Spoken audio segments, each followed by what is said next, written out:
I'm Kirill. I'm a student of the 9th grade for Gymnasium number 2. And my topic is mankind must put an end to war, or war will put an end to mankind. War.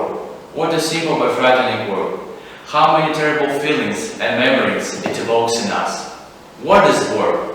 War is evil. War is pain and loss. War is always grief. War is always injustice and violence.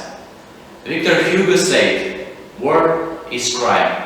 War is mother. Each name was given to war by the Russian writer Leo Tolstoy. I consider these words to be absolutely true. War brings crime, destruction, desolation, trouble, death and loss of the most loved people, friends and relatives. The American writer Margaret Mitchell gave her name to war in her famous novel Gone with the Wind. War is not trivial much, but suffering and filth. The American writer Margaret Mitchell is quite right because war kills, cripples, destroys, ruins, burns out, breaks down. War never wins, war never triumphs. War is never victory. War is proved by Neville Chamberlain words. In war, we are no winners, but all are losers.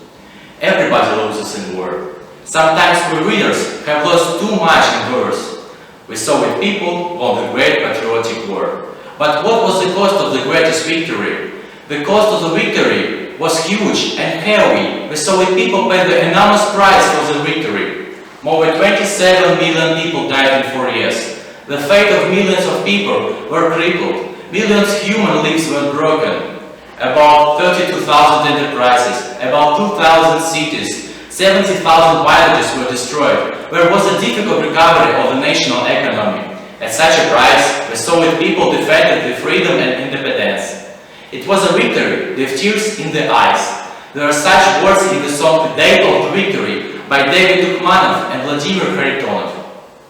Why don't modern countries learn the lessons from the past wars?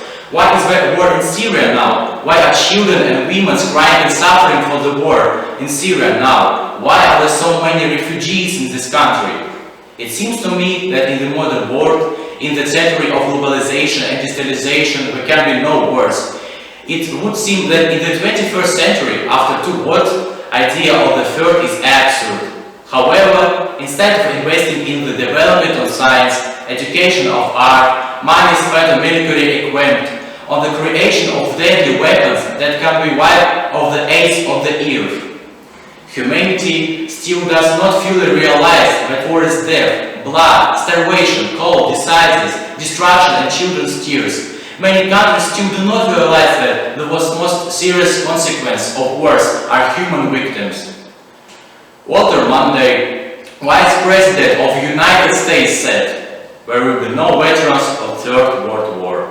In the after opinion, during the World War were the most terrible types of weapons, atomic weapons, will be used after the use of which our planet is unlikely to remain lifeless.